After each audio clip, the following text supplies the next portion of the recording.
Hello साथियों, welcome to YCT books official. मैं महेंद्र प्रताप प्राचीन भारत के इतिहास की सिंधु घाटी सभ्यता वाले टॉपिक से सुपर इंपॉर्टेंट 30 क्वेश्चंस आपको कराए गए।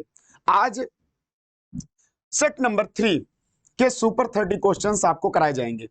सबसे पहले आप अपने दोस्तों में शेयर करिए, अगर नए हैं तो चैनल को सब्सक्राइब करिए और कमेंट करके बताइए कि यह व्याख्या सहित हल आपको कैसे लग रहा है। तो आइए आज देखते हैं सिंधु घाटी सभ्यता के सुपर 30 क्वेश्चन सेट नंबर 3। देखते हैं पहला प्रश्न, मोहनजोदड़ो में किले व शहर में सबसे चौड़ी सड़कें क्रमशः थी। मोहनजोदड़ो में किले में सड़कें होती थी, किले के अंदर सड़कें या उसके आसपास सड़कें होती थी, और शहर में सड़कें जो होती थी उनका मेजरमेंट कितना है, उनको कितने मीटर लंबाई चौड़ाई के अनुपात में रखा गया है। तो किले के अंदर बात करें और सड़क के शहर के अंदर की बात करें तो उसमें यह होता है 7 मीटर किले में और 11 मीटर मुख्य सड़क, शहर की मुख्य सड़कों की चौड़ाई पता लगाई गई है। तो 7 मीटर और 11 मीटर हमारा ऑप्शन सही हो जाएगा। ओके, अब देखते हैं अगला प्रश्न। अगला महत्वपूर्ण प्रश्न है, हड़प्पा सभ्यता में निम्न में किसकी जानकारी नहीं थी। हड़प्पा सभ्यता में निम्न में किसकी जानकारी नहीं थी। ऑप्शन ए है ढेकुली, ऑप्शन बी कुआं, ऑप्शन सी नहर, ऑप्शन डी कुएं पर पुल्ली। तो हड़प्पा सभ्यता के लोगों को कुएं नहर की जानकारी नहीं थी। किसकी? नहर की जानकारी नहीं थी। बाकी ढेकुली का प्रयोग वे लोग करते थे, सिंचाई के लिए ढेकुली का प्रयोग करते थे। कुएं की बात करें तो कुआं उनके घरों के अंदर या उनके बाउंड्री के अंदर हुआ करता था। कुएं का प्रयोग जल पीने के लिए, नहाने के लिए, अन्य कार्यों के लिए किया जाता था। कुएं पर पुल्ली, कुएं से पानी निकालने के लिए एक छोटी सी पहिया लगाई जाती थी, व्हील लगाई जाती थी, उसको पुल्ली बोलते हैं। उसका प्रयोग भी सिंधु घाटी सभ्यता के लोग करते थे। ठीक, लेकिन नहर के साक्ष्य नहीं मिले हुए हैं। एक चीज और, बांध के साक्ष्य अवश्य मिले हैं। बड़ी बड़ी नहरों के ऊपर बांध बनाए जाते थे, जो बड़ी बड़ी नदियां हैं उनके ऊपर बांध बनाए जाते थे, लेकिन छोटी नहरों के साक्ष्य नहीं मिले हुए हैं। तो हमारा ऑप्शन क्या सही माना जाएगा? नहर। नहर के साक्ष्य नहीं मिले हुए हैं, बल्कि ढेकुली के साक्ष्य, कुआं के साक्ष्य, कुएं पर पुल्ली के साक्ष्य प्राप्त हुए हैं, लेकिन नहर के साक्ष्य नहीं मिले हुए। देखते हैं अगला महत्वपूर्ण प्रश्न। अगला महत्वपूर्ण प्रश्न है, निम्नलिखित किन हड़प्पाई स्थलों में अग्निवेदिका के प्रमाण प्राप्त हुए हैं। हड़प्पा स्थल में अग्निवेदिका जहां पर हवन कुंड होता था उसके साक्ष्य मिले हुए हैं किन किन स्थानों पर। देखते हैं, आप इसमें पॉइंट दिया गया है, आमरी,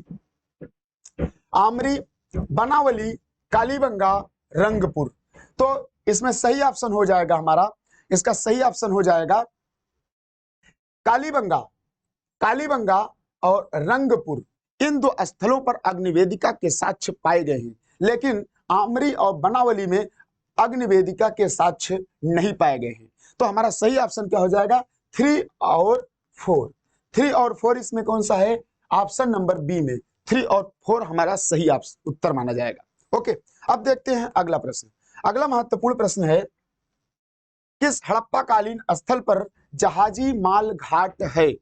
जहाजी माल घाट का संबंध है कि जो जहाजें आती थी, जो नाव आती थी, जो पानी वाले संसाधन आते थे, उनकी बात की जा रही है। तो इसमें ऑप्शन है सोरतुघई, लोथल, धौलावीरा, कालीबंगा। तो हमारा करेक्ट ऑप्शन हो जाएगा लोथल। लोथल एक बहुत बड़ा गोदीबाड़ा था। क्या था? गोदीबाड़ा। गोदीबाड़ा का अर्थात ये इसको हम बंदरगाह बोल सकते हैं। क्या बोल सकते हैं? बंदरगाह। इंग्लिश में इसको हम बोलते हैं पोर्ट। क्या बोलते हैं? पोर्ट। तो पोर्ट के साक्ष्य लोथल से मिले हुए हैं। लोथल कहां पर है? लोथल गुजरात के कच्छ जिले के भोगवा नदी के तट पर स्थित है। यहां से अरब देश में, ये अरब सागर में स्थित है। अरब देश में, सीरिया में, ईरान में, मेसोपोटामिया में, सुमेरिया में, यहां से जलीय मार्ग से व्यापार हुआ करता था। यह जलीय मार्ग का व्यापार लोथल नामक बंदरगाह से होता था, इसलिए इसको क्या बोलते हैं? जहाजी माल घाट। क्या बोलेंगे? जहाजी माल घाट का साक्ष्य कहां से मिला हुआ है? तो लोथल से मिला हुआ है। धौलावीरा की बात करें तो धौलावीरा गुजरात में लोथल के और नीचे वाले पार्ट में मिलता है, और यह यहाँ पर जलाशय के साक्ष्य मिले हुए हैं। यहाँ पर मैदान के साक्ष्य मिले हुए हैं, यहाँ पर अन्य स्थलों के भी साक्ष्य मिले हुए हैं। और कालीबंगा की बात करें तो कालीबंगा राजस्थान के गंगानगर जिले के वर्तमान हनुमानगढ़ जिले में प्राप्त हुआ है। और यहाँ से काले रंग की चूड़ियां और जूते हुए खेत के साक्ष्य मिले हुए। सोरतुघई अफगानिस्तान का महत्वपूर्ण स्थल है। अफगानिस्तान में दो ही स्थल प्राप्त हुए थे, एक सोरतुघई है, एक है मुंडी गाक और सोरतुघई। ये दोनों मुंडी गाक और सोरतुघई अगर बात करें तो इसमें देखिएगा, मुंडी घाक और सोरतुघई ये मुंडू नहीं सॉरी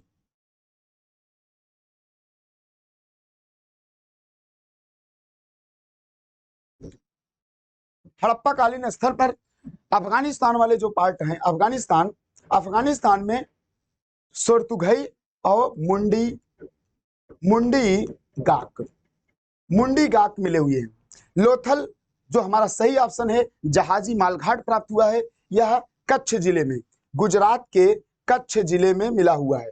ओके, और धौलावीरा यह भी गुजरात में है, यहाँ से जलाशय के साक्ष्य और धौलावीरा से स्टेडियम के साक्ष्य भी प्राप्त हुए। कालीबंगा की बात करें, यह राजस्थान की एक महत्वपूर्ण साइट है, जहां से काले रंग की चूड़ियां, जूते हुए खेत या हल के निशान के साक्ष्य प्राप्त हुए हैं। तो हमारा सही उत्तर हो जाएगा इसमें से लोथल। लोथल क्या है? जहाजी मालघाट से संबंधित है। देखते हैं अगला प्रश्न। अगला महत्वपूर्ण प्रश्न है, हड़प्पा कालीन नगरों में किस स्थान पर हल से जोता गया खेत मिला हुआ है? हड़प्पा कालीन नगरों में किस स्थान पर हल से जोता हुआ खेत? तो ऑप्शन ए है Kalibangan, option B Rakhigarhi, option C Banawali, option D Desalpur. ये चार ऑप्शन दिए गए हैं। तो हल से जोता गया खेत का निशान किस स्थान पर मिला हुआ है? तो हमारा करेक्ट ऑप्शन हो जाएगा कालीबंगा। कालीबंगा राजस्थान के गंगानगर जिले, वर्तमान हनुमानगढ़ जिले में यह साक्ष्य मिला हुआ है, जहां पर जुते हुए खेत या हल के निशान, अगर आपके ऑप्शन में जुते हुए खेत हैं और या हल के निशान हैं, तो इन दोनों में हल के निशान या जुते हुए खेत, तो दोनों ऑप्शन हमारा सही होगा। कहीं कहीं जुते हुए हल के निशान या कहीं कहीं खेत में जुते हुए हल के निशान मिलते हैं, या कहीं कहीं पर हल की रेखाएं भी दी जाती है। तो इस तरीके से हमारा ऑप्शन क्या होगा? कालीबंगा में हल से जोता गया खेत के निशान भी प्राप्त हुए। राखीगढ़ी की बात करें अगर इसमें राखीगढ़ी की बात करें तो राखीगढ़ी यह राजस्थान के एक महत्वपूर्ण स्थल है, ठीक है। और बनावली ये हरियाणा में मिला हुआ एक महत्वपूर्ण स्थल है, हरियाणा का मिला हुआ एक महत्वपूर्ण स्थल है। देसल पर यह बहुत ज्यादा विकसित स्थल नहीं है, इसका नाम चर्चा में उतना ज्यादा नहीं आता है, और हड़प्पा कालीन स्थलों में यह उतनी महत्वपूर्ण साइट नहीं मानी जाती है। तो हमारा उत्तर क्या सही माना जाएगा? हमारा उत्तर सही माना जाएगा कालीबंगा। कालीबंगा नामक स्थल से हल के जुते हुए खेत के निशान मिले हुए। ओके, अब देखते हैं अगला महत्वपूर्ण प्रश्न। अगला महत्वपूर्ण प्रश्न है, हड़प्पा कालीन नगरों के विषय में निम्नलिखित कथनों पर विचार कीजिए। यहां पर दो कथन दिए गए हैं, उन कथनों पर आपको विचार करना है। देखते हैं कथन कौन सा है। सभी नगर सिंधु नदी के किनारे अवस्थित थे। कथन नंबर 1, सभी नगर सिंधु नदी के किनारे स्थित थे। ये क्या सही है? ये गलत है, क्योंकि जितने भी हड़प्पा कालीन स्थल मिले हुए हैं वे कई अलग अलग नदियों पर, कई अलग अलग राज्यों में, क्योंकि इसका विस्तार बहुत ज्यादा था, तो केवल सिंधु की बात करें तो ये गलत होगा। सिंधु की बात करते हैं तो सिंधु में पर्याप्त स्थल मिले हुए हैं, लेकिन सभी स्थल की बात करें अगर सिंधु के पास मिले हैं तो ये गलत होगा। लोथल नगर में एक बंदरगाह था। यस, ये सही है कि लोथल में एक बंदरगाह प्राप्त हुआ है। तो हमारा दूसरा ऑप्शन सही होगा। तो इसमें क्या सही होगा? केवल 2 सही है। ओके, फर्स्ट गलत है, केवल 2 सही है। ओके, देखते हैं अगला प्रश्न। अगला प्रश्न है, नीचे दिए गए कथन है, उन कथन को पढ़िए और कथन के हिसाब से उसका निष्कर्ष निकालना है। इस प्रकार के प्रश्न एग्जाम में आते हैं। इस प्रकार के प्रश्न अगर देखें तो एग्जाम में आते हैं। तो कथन की बात करें तो कथन में लिखा है, अब इस संबंध में काफी कम संदेह है कि सिंधु घाटी सभ्यता के कतिपय पहलू द्वितीय और प्रथम सहस्त्राब्दी के संस्कृतियों में मिलते हैं। अर्थात अगर बात करें तो सिंधु सभ्यता में, सिंधु सभ्यता की बात करें तो सिंधु सभ्यता के जो पहलू द्वितीय और प्रथम शताब्दी की संस्कृतियों में मिलते हैं। यस, ये सही है। कारण क्या लिखा है, सिंधु घाटी सभ्यता वैदिक और वैदिक सिंधु घाटी की सभ्यता और वैदिक संस्कृति के बीच प्रारंभिक हैती सभ्यता के अस्तित्व को अब नहीं माना जाता है। कुछ विद्वान कहते हैं कि सिंधु घाटी सभ्यता और वैदिक सभ्यता के बीच में एक हैती नाम की सभ्यता थी, लेकिन अब उसको रिजेक्ट कर दिया गया है, अब उसको नहीं माना जाता है। वैदिक सिंधु घाटी के पश्चात सिंधु सभ्यता के पश्चात सिंधु सभ्यता के पश्चात वैदिक सभ्यता, क्या वैदिक सभ्यता, सिंधु सभ्यता के पश्चात वैदिक सभ्यता मानी जाए। नंबर 1 ये, नंबर 1, नंबर 2 ये। ओके, तो सिंधु सभ्यता के समापन के बाद वैदिक सभ्यता का प्रारंभ हो जाता है। अब देखते हैं तो इसमें क्या होगा, ए और आर दोनों सही हैं, लेकिन ए इसकी सही व्याख्या नहीं की जा रही है। ए और आर दोनों सही हैं, लेकिन कथन ए और कथन बी दोनों सही होने के बावजूद भी एक दूसरे से संबंधित नहीं हैं, अर्थात एक दूसरे की व्याख्या नहीं करते हैं। तो हमारा क्या होगा, ए आर दोनों सही है, परंतु ए की सही व्याख्या आर नहीं है। तो हमारा ये वाला उत्तर क्या होगा, सही होगा। ओके, अब देखते हैं अगला प्रश्न। अगला महत्वपूर्ण प्रश्न है, उस स्थल की पहचान कीजिए जहां घोड़े होने के प्रमाण नहीं मिलते हैं। उस स्थल की पहचान करना है जहां से घोड़े के साक्ष्य नहीं प्राप्त हुए हैं। ऑप्शन है गलियाई, ऑप्शन बी बुर्ज home, option C Pirak, option D इनाम गांव। ठीक है, तो बुर्ज होम में घोड़े के साक्ष्य नहीं मिलते हैं, बाकी अन्य 3 स्थलों पर घोड़े के साक्ष्य अवश्य मिले हुए हैं। तो बुर्ज होम जो जम्मू कश्मीर में है, ये कहां पर है, जम्मू एंड कश्मीर में है। यहाँ पर पिट हाउसेस के साक्ष्य मिले हैं, जिसको क्या बोलते हैं, गर्तावास का मतलब कि गर्त में आवास बना करके, गड्ढों के अंदर आवास बना करके रहा करते थे लोग, इसलिए इसको गर्तवास भी कहा जाता है। ठीक है, अब देखते हैं हमारा ऑप्शन क्या होगा, बुर्ज होम में घोड़े के प्रमाण नहीं मिले हुए हैं। आगे देखते हैं अगला प्रश्न। अगला प्रश्न है, बार बार आने वाली बाढ़ के कारण निम्नांकित में से कौन सा हड़प्पाई नगर नष्ट हो गया था। ऐसा माना जाता है कि सिंधु नदी में बार बार बाढ़ आती थी, बार बार बाढ़ आने की वजह से उसके सिंधु के आसपास के क्षेत्रों को नष्ट कर दिया करती थी। तो कौन सा नगर प्रायः नष्ट हो जाता था, तो इसकी बात की रही। ऑप्शन है Harappa, option B Kalibangan, option C Kot Diji, option D Mohenjodaro. तो इसका सही ऑप्शन होगा मोहनजोदड़ो। मोहनजोदड़ो में बार बार आने वाली बाढ़ के कारण इस सभ्यता का नुकसान होता था, क्षति हो जाती थी या नष्ट हो जाती थी। ऐसा माना जाता है कि अंततः बाढ़ के द्वारा ही इस सभ्यता मोहनजोदड़ो वाले स्थल का समापन हो गया था। ठीक है, तो हमारा सही उत्तर क्या हो जाएगा, बार बार बाढ़ आने की वजह से मोहनजोदड़ो नामक स्थल को काफी नुकसान पहुंचा था। ओके, अब देखते हैं अगला महत्वपूर्ण प्रश्न है, कालीबंगा जहां प्रकृति हड़प्पा संस्कृति के अनेक स्थल पाए गए हैं, निम्नलिखित किस क्षेत्र में स्थित था। कालीबंगा की बात की जा रही है, कालीबंगा किस क्षेत्र में स्थित था जहां पर हड़प्पा संस्कृति के अनेक प्रकार के अवशेष पाए गए हैं। इसमें बात करते हैं, ऑप्शन है A Sindhu, option B Punjab, option C Rajasthan, option D Gujarat. तो कालीबंगा किस स्थान से पाया गया है, तो कालीबंगा की बात करें तो कालीबंगा राजस्थान की एक महत्वपूर्ण साइट है। कालीबंगा राजस्थान की एक महत्वपूर्ण साइट है और इसकी खोज अमलानंद घोष ने 1961 में और बीबी लाल उस कार्य को फिर आगे बढ़ाते हैं। ठीक है, तो अगर बात करें हम 1961 में बीबी लाल और फिर उसके बाद बी के थापड़ ने इस खुदाई को करवाया और इस कालीबंगा नामक स्थल को, कालीबंगा को तीसरी राजधानी भी कहते हैं। हड़प्पा सभ्यता की तीसरी राजधानी बोला जाता है, क्योंकि एक महत्वपूर्ण साइट है। यहाँ पर काले रंग की चूड़ियां और अभी मैंने बताया जूते हुए खेत के साक्ष्य भी प्राप्त हुए हैं। ठीक है। अगर सिंध की बात करें तो सिंध पर हड़प्पा सभ्यता की प्राप्ति हुई है। पंजाब में सिंध में मोहनजोदड़ो की प्राप्ति हुई है, और पंजाब में रोपड़ की प्राप्ति हुई है, और गुजरात में धौलावीरा और लोथल नामक स्थल की प्राप्ति हुई है।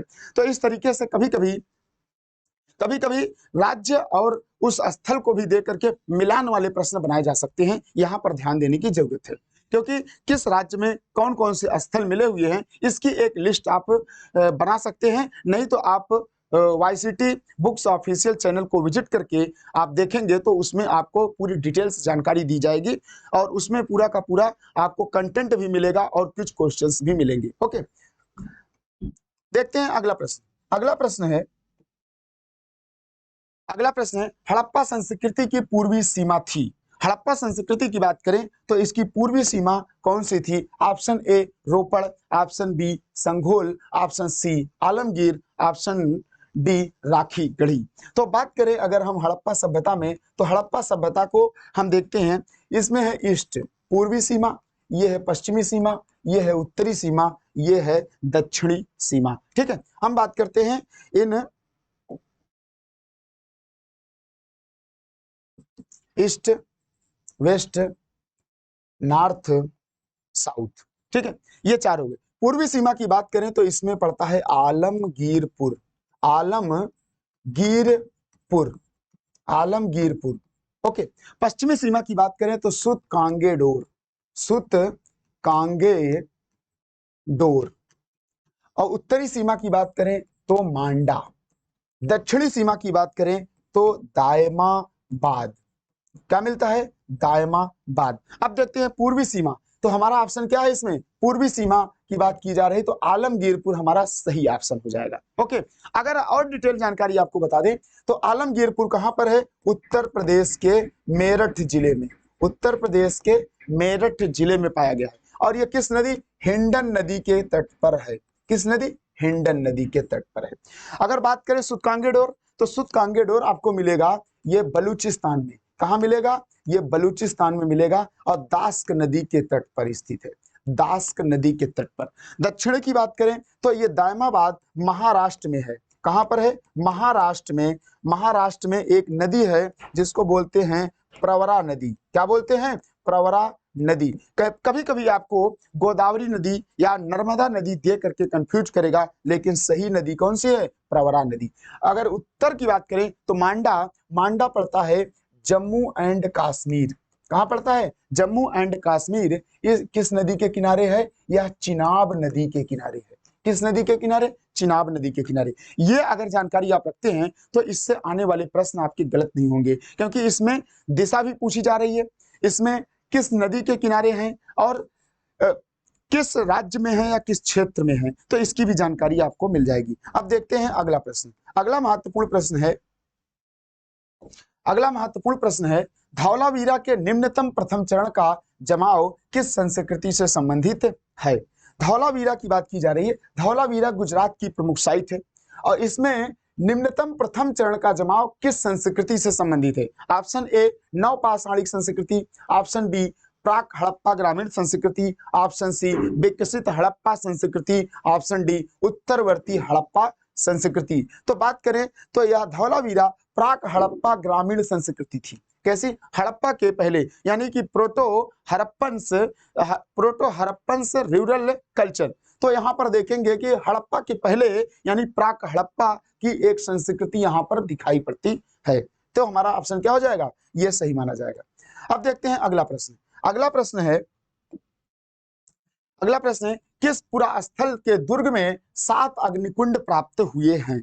7 अग्निकुंड की बात की जा रही है। अग्निकुंड का संबंध है जहां पर अग्नि वेदिकाएं बनाई जाती थी, जहां पर पूजा या यज्ञ होमन किया जाता था, तो उसकी बात की जा रही। ऑप्शन है Harappa, option B Mohenjodaro, option C Lothal, option D Kalibangan. किस स्थल से हड़प्पा काल में और हड़प्पा के किस पूरा स्थल में 7 अग्निकुंडों के प्रमाण प्राप्त हुए हैं? तो इसका सही ऑप्शन हो जाएगा ऑप्शन नंबर डी कालीबंगा। क्या हो जाएगा? कालीबंगा। कालीबंगा में अग्निकुंड के साक्ष्य प्राप्त हुए हैं। हड़प्पा की बात करें तो इसमें कब्रिस्तान मिला हुआ है। मोहनजोदड़ो की बात करें तो इसमें इमारतें हैं, जिसमें अन्नागार, विशाल स्नानागार, सभा भवन और नर्तकी की मूर्ति प्राप्त हुई है। लोथल में बंदरगाह है, गोदीवाड़ा के साक्ष्य मिले हैं। और कालीबंगा में काले रंग की चूड़ियां, जुते हुए खेत और साथ में अग्निकुंड के भी प्रमाण प्राप्त होते हैं। ओके, अब देखते हैं अगला महत्वपूर्ण प्रश्न। अगला महत्वपूर्ण प्रश्न है,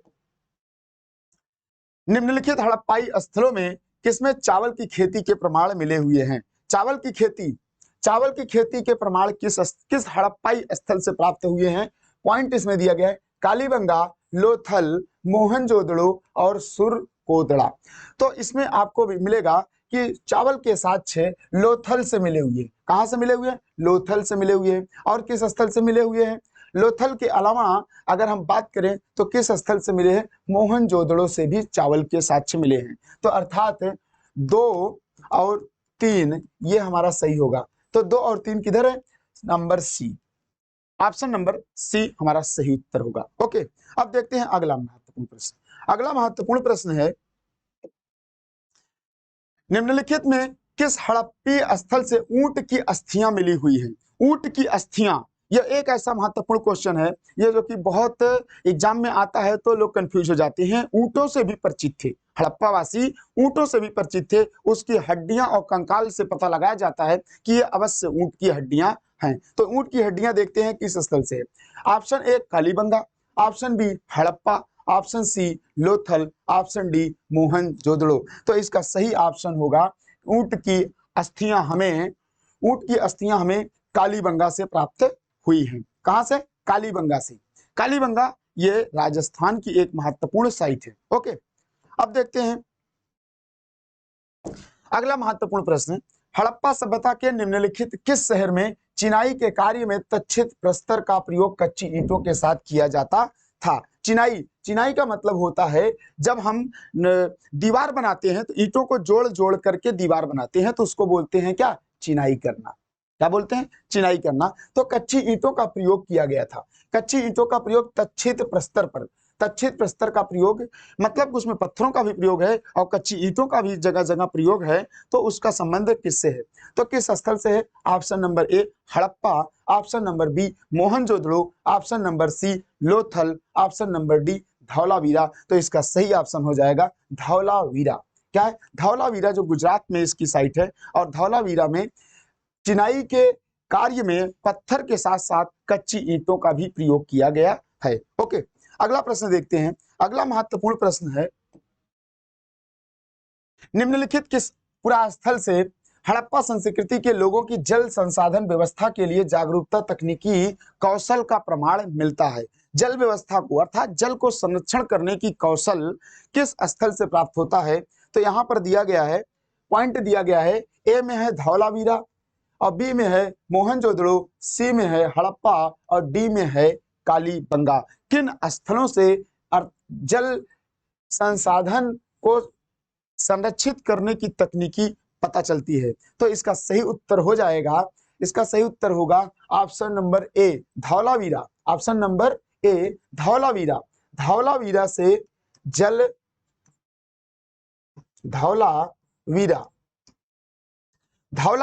जल जलाशय के साक्ष्य मिले हैं और वाटर कंजर्वेशन के साक्ष्य मिले हैं कि जल को किस तरीके से संरक्षित किया जाए वो को बाद में उपयोग करने के लिए। और दूसरा इसमें दिया गया है मोहनजोदड़ो। क्या लिखा गया? मोहनजोदड़ो। मोहनजोदड़ो से भी इस प्रकार के मोहनजोदड़ो से भी वाटर कंजर्वेशन जल संरक्षण की व्यवस्था के साक्ष्य मिलते हैं। तो हमारा उत्तर क्या हो जाएगा? ए एंड बी अर्थात धौलावीरा और मोहनजोदड़ो। ओके, अब देखते हैं अगला महत्वपूर्ण प्रश्न। अगला महत्वपूर्ण प्रश्न है, निम्नलिखित में कौन सा हड़प्पा सभ्यता का स्थल बलूचिस्तान में स्थित है? बलूचिस्तान में कौन सा स्थल स्थित है इसकी बात की जा रही है।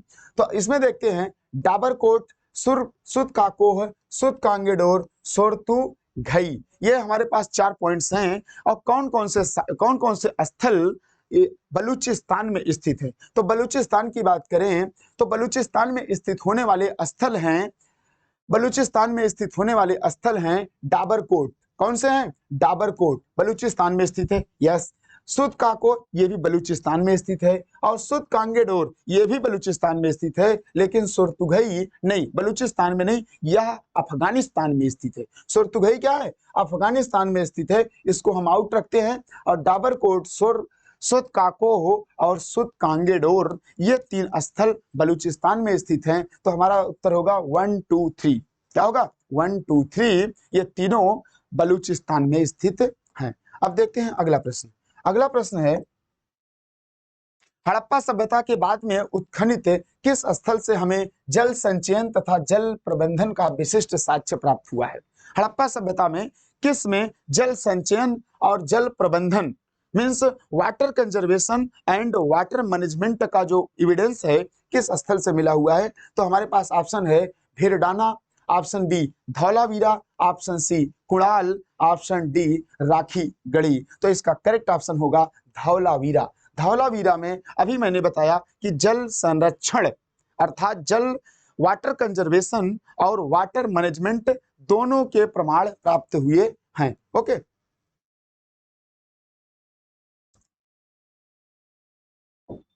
अगला महत्वपूर्ण प्रश्न है, सूची फर्स्ट को सूची सेकंड से मिलाइए। सूची को मिलाना है। अब इसमें हम बात करते हैं, एक हम आपको सूची बना करके दिखाते हैं और उसको हम मिलाते हैं। ओके, इसमें सूची फर्स्ट है, इस साइड हम क्या करेंगे, इस साइड सूची फर्स्ट है और इस साइड क्या है, हमारी सेकंड सूची है। फर्स्ट सूची की बात करते हैं तो ए, इसमें ए में लिखा गया है, A B B C D, ठीक है। और इधर हम बात करेंगे तो इधर हमें मिलेगा 1, इधर मिलेगा 2, इधर 3, इधर 4। ओके, अब इस सूची को देखिएगा तो इसमें लिखा गया मोहनजोदड़ो। क्या लिखा गया है, मोहनजोदड़ो, मोहनजोदारो की बात की जा रही है। और इसमें ऑप्शन बी में लिखा गया है लोथल। क्या है, लोथल, लोथल। ऑप्शन सी की बात करते हैं तो कालीबंगा। क्या है, कालीबंगा। ऑप्शन डी की बात करते हैं तो इसमें मिलेगा सुत कांगेडोर। क्या है इसमें, सुत कांगेडोर। अब इसमें देखना है कि मोहनजोदड़ो से कौन से साक्ष्य प्राप्त हुए हैं। इसमें हम मोहनजोदड़ो की बात करें तो मोहनजोदड़ो में कौन कौन से साक्ष्य मिले हुए हैं। तो मोहनजोदड़ो में आप नगर दुर्ग निचली बस्ती बड़ा अन्नागार, यस बड़ा अन्नागार मिला हुआ है। क्या मिला हुआ है, बड़ा अन्नागार। क्या मिला, बड़ा अन्नागार। बड़ा अन्नागार किसमें है, दूसरे नंबर पर है। तो हम यहाँ पे क्या लिख देंगे, बड़ा अन्नागार। अन्नागार का मतलब ग्रेनरी, अन्नागार का मतलब क्या हुआ, ग्रेनरी, जहां पर अनाज रखने के अनाज रखा जाता था, जमीन के अंदर गड्ढे बनाए जाते थे और उसको पत्थर से ढके जाते थे। ठीक है, तो बड़ा अन्नागार प्राप्त हुआ है। लोथल, लोथल से बात करें अगर इसमें तो लोथल से ईंट से बनी गोदी। क्या है, ईंट से बनी गोदी, ईंट से बनी गोदी। गोदी का मतलब है गोदी बाड़ा। क्या है, गोदी बाड़ा, या जिसको हम बंदरगाह बोल सकते हैं। ओके, तो मोहनजोदड़ो को हम इससे मिला देंगे, लोथल को हम इससे मिला देंगे। अब बचता है कालीबंगा। कालीबंगा की बात करें तो कालीबंगा में हमें कालीबंगा में मिलेगा नगर दुर्ग और निचली बस्ती। नगर दुर्ग और किले बंद ये 2 बच रहे हैं। ठीक है, तो नगर दुर्ग और निचली बस्ती की बात करें तो इसमें होगा हमारा नगर दुर्ग और निचली बस्ती। क्या होगा, नगर दुर्ग और निचली बस्ती नंबर 1 पर है। नगर दुर्ग, नगर दुर्ग और निचली बस्ती, निचली बस्ती मिली हुई है। ओके, अब लास्ट में बच रहा है नगर दुर्ग और किले बंद। नगर दुर्ग, नगर दुर्ग और किले बंद, किले बंद। ठीक, अब इसको मिलाएंगे हम किससे, ये इसको मिला देंगे। ठीक, तो अब इसका कूट क्या बनेगा, इसका कूट बनेगा 1 को हम 2 से मिला देंगे। किससे मिला देंगे, 2 से मिला देंगे। 2 बी को हम किससे मिला देंगे, 3 से मिला देंगे। फिर सी को किससे मिला देंगे, 1 से मिला देंगे। 4 को किससे मिला देंगे, डी को किससे मिला देंगे, 4 को। 2 3 1 4, 2 3 1 4 की बात करें तो ये हमारा बी ऑप्शन सही हो जाएगा। ओके, इस तरीके से प्रश्न एग्जाम में आते हैं और आपको धैर्य पूर्वक इस प्रकार के प्रश्नों को फेस करना चाहिए और इस प्रकार के प्रश्नों पर ज्यादा ध्यान देने की जरूरत भी है और इससे कई प्रकार के प्रश्न भी आपके तैयार हो जाएंगे। अगर ये सामूहिक कलेक्टिव फॉर्म में आ गया और मिलान करने वाले प्रश्न जैसे आ गए तो आप इसको जरूर कर जाएंगे। ओके, अब देखते हैं अगला महत्वपूर्ण प्रश्न। अगला महत्वपूर्ण प्रश्न है निम्नलिखित पुरातात्विक स्थलों में से कहां पर जल भंडार का साक्ष्य पाया गया है। जल भंडार के साक्ष्य, जल भंडार के साक्ष्य की बात करें तो ऑप्शन है लोथल, कालीबंगा, बनावली, चन्हूदड़ो। तो इसका करेक्ट ऑप्शन होगा लोथल। लोथल से जल भंडार के साक्ष्य मिले हुए हैं। जल भंडार का मतलब है कि लोथल एक समुद्र तट पर बना हुआ है, भोगवा नदी के तट पर, जो कच्छ जिले में पाया जाता है और वहां से जल मार्ग से व्यापार होते थे, नाव आते जाते थे और जहाजी बेड़ा वहां उतरते थे, सामानों की लोडिंग अपलोडिंग होती थी, तो वहां पर जल जरूर मिलेंगे। तो जल के साक्ष्य पाए गए हैं कहां से? लोथल के। ओके, अगला प्रश्न देखते हैं। अगला प्रश्न है सिंधु घाटी के लोगों को किस खेल की जानकारी थी। सिंधु घाटी के लोगों को किस खेल की जानकारी थी? रथ दौड़, पासे का खेल, पोलो, घुड़सवारी। यहाँ 4 प्रकार के खेल बताए गए हैं। तो सिंधु सभ्यता के लोगों को किस खेल की जानकारी थी? तो पासे के खेल की जानकारी थी। किसके? पासे। सिंधु सभ्यता के लोग पासे को जरूर खेलते थे, जिसमें डाइस होता था। और सिंधु सभ्यता के लोग शतरंज भी खेलते थे। क्या खेलते थे? शतरंज।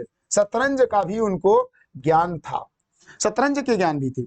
रथ दौड़ ये सब तो, रथ दौड़ और बाद में घुड़सवारी ये सब होंगे, लेकिन पासे का खेल सर्वाधिक चर्चा का विषय रहा है सिंधु घाटी सभ्यता में मनोरंजन के साधन के रूप में। ओके,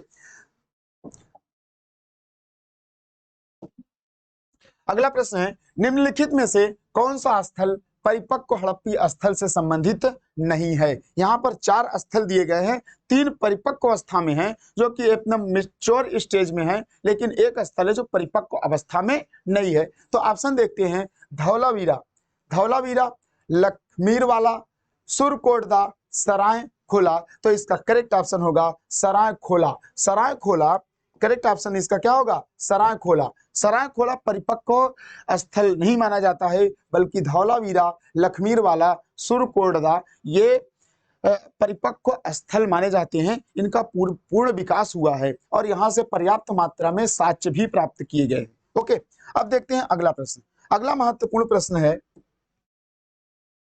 सर्वाधिक हड़प्पीय पुरास्थल किस नदी के किनारे पाए गए हैं। वहां पर कई प्रकार की नदियां मिलेंगी आपको। जो हड़प्पा स्थल है वहां पर सिंधु नदी है और सतुद्री है, बिपाशा है, रावी है, चेनाब है, सतलज है, घग्गर है, सरस्वती नदियां हैं। तो कई प्रकार की नदियां हैं। तो उस कई प्रकार की नदियों में किस नदी के तट पर सर्वाधिक स्थल प्राप्त हुए हैं? तो ऑप्शन देखते हैं। तो ऑप्शन इसमें है सिंधु नदी, सतलज, सरस्वती, रावी नदी। तो अगर हम बात करें तो सबसे ज्यादा स्थल सरस्वती नदी के तट पर प्राप्त हुए हैं। सरस्वती नदी के तट पर। सरस्वती को इसको पुराने घग्गर नदी के नाम से भी जाना जाता था। इतिहासकार इसको हाकरा नदी भी बोलते हैं। क्या बोलते हैं? हाकरा नदी भी बोलते हैं। वर्तमान में यह नदी विलुप्त हो चुकी है। ओके, सर्वाधिक स्थल सरस्वती नदी के तट में पाए गए हैं। उसके बाद बात करें तो सिंधु नदी पर, सरस्वती नदी के बाद सिंधु नदी पर पाए गए हैं। सेकंड नंबर पर वो है। हड़प्पा सभ्यता की वह कौन सी विशेषता जो समकालीन अन्य सभ्यताओं में ज्ञात नहीं थी। हड़प्पा सभ्यता अपने समय की सबसे यूनिक सभ्यता मानी जाती है। तो उसमें कौन सी एक ऐसी विशेषता है जो समकालीन अन्य सभ्यताओं में ज्ञात नहीं थी? देखते हैं। सूती कपड़ा, विशालकाय भवन, घिया पत्थर की मुद्राएं, हकीक के मनके। अगर हम बात करें तो कौन सी ऐसी चीज है जो सिंधु सभ्यता को अलग करती है? तो सूती कपड़ा।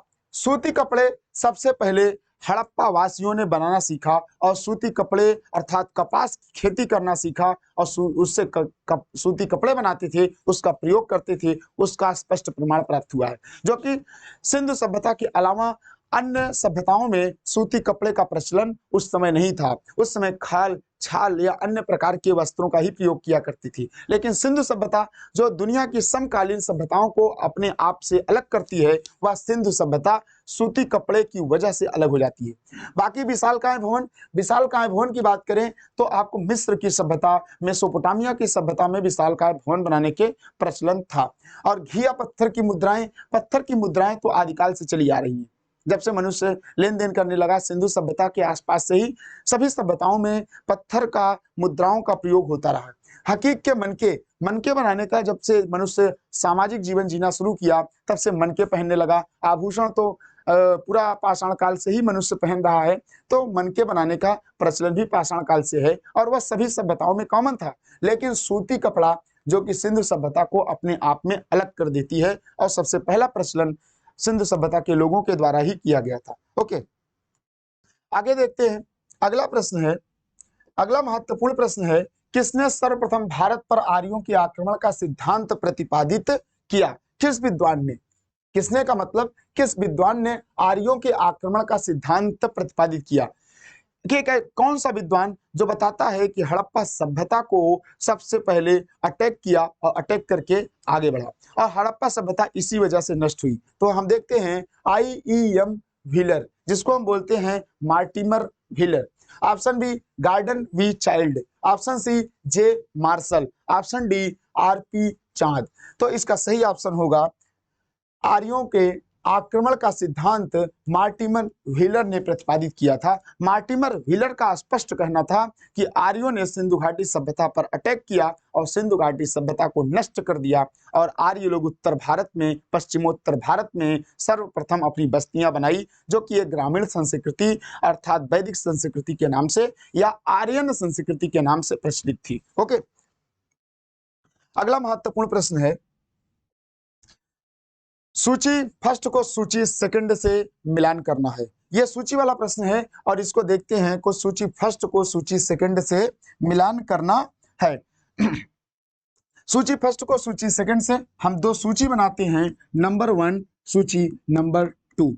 तो सूची फर्स्ट में एक स्थान है जिसका नाम है Meluha. Option number A, B, option C, option D. तो ए में क्या लिखा है? मेलुहा। मेलुहा का संबंध किससे है? ओके, मेलुहा का संबंध किससे है? दूसरा स्थान का नाम है दिलमुन। क्या स्थान का नाम है? दिलमुन। और तीसरे स्थान का नाम है मक्कान। क्या नाम है? मक्कान। मक्कान। और लास्ट है 4 नंबर का, जिसमें हम बात करते हैं कुरगांव। क्या है? कुरगांव।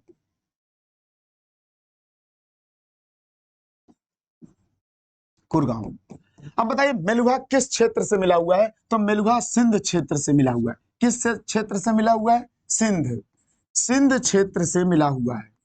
मेलुहा का संबंध किससे है? सिंध क्षेत्र से है। अर्थात ए का संबंध किससे है? ए का संबंध में 2 से है। किससे है? 2 से। फिर देखते हैं दिलमुन। दिलमुन कहां पर है? ये बहरीन में है। कहां पर है ये? बहरीन। बहरीन कहां पर है? ये नंबर 1 पोजीशन पे है। बहरीन वर्तमान में एक देश है, बहरीन के नाम से जाना जाता है। खाड़ी देशों में आप देखेंगे, उसके नक्शे पर देखेंगे तो बहरीन एक देश है जो कि उस जमाने में मेसोपोटामिया का हिस्सा होता था। फिर आगे चल करके फारस का हिस्सा हो गया, जो फारस का साम्राज्य था उसका हिस्सा हो गया। वर्तमान में फारस की खाड़ी, जिसको हम खाड़ी देश बोलते हैं, गल्फ कंट्री में बहरीन एक अलग देश है। ओके, और मक्कान को हम बोलते हैं मकरान। क्या बोलते हैं इसको? मकरान। मकरान का पुराना नाम था मक्कान। ओके, ये किस पोजीशन पे है? ये है 4 पर। बसता है कुरगांव। कुरगांव मध्य एशिया का एक गांव था। क्या था? मध्य एशिया, जो बहुत प्रसिद्ध गांव माना जाता है। मध्य एशिया का एक गांव था। इसका संबंध किससे है? 3 से। तो हमारा क्या विकल्प बन गया? 2 1 4 3। तो 2 1 4 3 ये हमारा सी ऑप्शन सही हो जाएगा। ओके, कौन सा ऑप्शन हमारा सही होगा? C option, 2 1 4 3। तो इन सबको मिलान करने वाले भौगोलिक स्थिति और उनके कुछ स्थल के नाम दिए गए थे। ठीक, अब देखते हैं अगला प्रश्न। अगला महत्वपूर्ण प्रश्न है सूची बनाने का, कि सूची फर्स्ट को सूची सेकंड से मिलान कीजिए। तो इसमें कुछ पद्धतियां बताई गई है और उस पद्धतियों को किसने प्रतिपादित किया उसके बारे में बात की गई है। तो इसमें हम बात करते हैं नंबर ए में दिया गया है जाली प्रकार का उत्खनन। क्या बताया गया है? जाली प्रकार का उत्खनन। यहां पर मैं लिख देता हूं जाली प्रकार का उत्खनन। ऑप्शन बी में बात करते हैं तो ऑप्शन बी में लिखा गया है अस्तर विन्यास का। अस्तर विन्यास का मतलब होता है कि एक परत के नीचे दूसरी परत के नीचे तीसरी परत, इस तरीके के खुदाई या उत्खनन विधि से संबंधित है। ऑप्शन नंबर सी में है, इसमें रेडियो कार्बन तिथि। क्या बात करते हैं? रेडियो कार्बन जो पुरानी वस्तुओं को पता लगाने के लिए प्रयोग करते हैं, रेडियो कार्बन। डी की बात करते हैं तो त्रिआयामी, जिसको हम बोलते हैं 3D मेथड। क्या बोलते हैं? 3D method. तो इसको किस किस विद्वान ने प्रतिपादित किया है? तो हम देखते हैं, एक एक करके देखते हैं। जाली पद्धति की बात करें तो जाली पद्धति की बात करेंगे तो हमें इसमें मिलेगा IEM व्हीलर। क्या है? जिसको हम बोलते हैं मार्टिमर व्हीलर। क्या बोलते हैं इसमें? मार्टिमर व्हीलर ने इसको जाली पद्धति को प्रतिपादित किया था। अस्तर विन्यास की बात करें तो अस्तर विन्यास को थॉमस जेफरसन कौन थे? थॉमस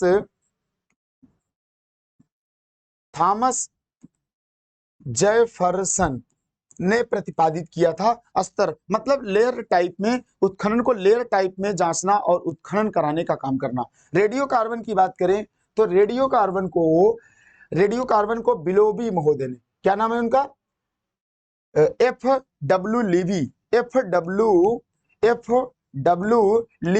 LIBI, इनको लीबी बोलते हैं, FW लीबी। और लास्ट में 3D तो प्रिंट रिवर्स महोदय ने, इनको बात करते हैं प्रिंट रिवर्स ने इसको खोजा। अब इसको हम बनाते हैं कूट में बना करके सही उत्तर का पता लगाते हैं। ए का संबंध किससे है? ए का संबंध इसमें 2 से है। किससे है?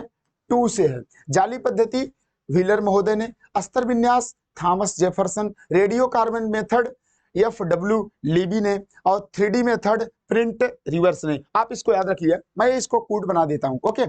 अब दूसरे का अस्तर विन्यास का संबंध किससे है? अस्तर विन्यास का संबंध तीसरे वाले पॉइंट से है। और फिर उसके बाद रेडियो कार्बन का संबंध किससे है? रेडियो कार्बन का संबंध 4 वाले स्थल से है। फिर उसके बाद आता है 3D का मेथड का संबंध किससे? 1 से। 2 3 4 1, तो 2 3 4 1 हमारा ऑप्शन नंबर बी में आता है। ओके। और इसको याद रखिएगा, एक बार मैं फिर से रिपीट कर देता हूं। जाली मेथड मार्टिमर व्हीलर, अस्तर विन्यास मींस लेयर बनाने की जो मेथड थे Thomas Jefferson, radio carbon method FW Libby, और 3D मेथड प्रिंट रिवर्स, इन लोगों ने प्रतिपादित किया था। तो इसका सही मिलान ये हो जाएगा। तो हमारा ऑप्शन क्या हो जाएगा? बी ऑप्शन हमारा सही होगा। अब देखते हैं अगला महत्वपूर्ण प्रश्न। अगला महत्वपूर्ण प्रश्न है सूची फर्स्ट को सूची सेकंड से सुमेलित करिए और कूट की सहायता से इसके सही उत्तर का चयन कीजिए। अब देखते हैं, इसमें 2 सूचियां बनाना है। यह सूची संबंधित है हड़प्पा सभ्यता के पतन के प्रमुख सिद्धांतों से। ये इस प्रकार के एक प्रश्न जरूर आते हैं कि हड़प्पा सभ्यता के जो पतन के सिद्धांत हैं किसने किसने प्रतिपादित किया है और उसके कौन कौन से सिद्धांत बतलाए गए हैं। तो देखते हैं इसमें हम देखते हैं फर्स्ट सूची और सेकंड सूची। तो सबसे पहले हम बता देते हैं फर्स्ट सूची को हम देख लेते हैं। इसमें लिखा गया है, नंबर ए में लिखा गया आर्य आक्रमण। नंबर ए में क्या लिखा गया है? आर्य आक्रमण का सिद्धांत किसने दिया? कि सिंधु सभ्यता के पतन आर्यों के आक्रमण से हुआ, यह सिद्धांत किसने दिया? ऑप्शन बी की बात करते हैं। इसमें बी में लिखा है सिंधु नदी के प्रवाह की बात करें तो या बाढ़ की बात करें, सिंधु प्रवाह लिखें या कहीं कहीं बाढ़ भी लिखा रहता है, फ्लड वाला सिद्धांत किस पुरातात्विकविद ने दिया है? ऑप्शन नंबर सी की बात करते हैं तो सी में देखते हैं, इसमें तो सी में लिखा है शुष्कीकरण का मतलब होता है मरुस्थलीकरण, कहीं कहीं मरुस्थलीकरण भी लिखा रहता है, शुष्कीकरण मरुस्थलीकरण या डिजर्टिफिकेशन या मरुस्थलीकरण भी लिखा हुआ मिलेगा। डी में देखते हैं, डी वाला सिद्धांत कौन सा है, तो निरंतर बाढ़ है। निरंतर बाढ़ की बात की जा रही है, लगातार जो बाढ़ आ रही थी, निरंतर बाढ़ की बात की जा रही है। यह सिद्धांत किसने दिया था? तो इसमें हमारे पास ये 4 सिद्धांत हो गए। अब देखते हैं कि इन चारों सिद्धांतों में किन किन विद्वानों ने क्या कौन कौन सा सिद्धांत दिया था। तो हम इसमें बात करते हैं, तो इसमें अगर होगा, सबसे पहले है आर्य आक्रमण। आर्य आक्रमण की बात करें तो हमारे इस प्रश्न के हिसाब से मार्टिमर व्हीलर, कौन थे? मार्टिमर व्हीलर जो 4th नंबर पर हैं। मार्टिमर व्हीलर ने सबसे पहले आर्य आक्रमण का सिद्धांत प्रतिपादित किया था कि आर्यों के आक्रमण से सिंधु घाटी सभ्यता का पतन हो गया।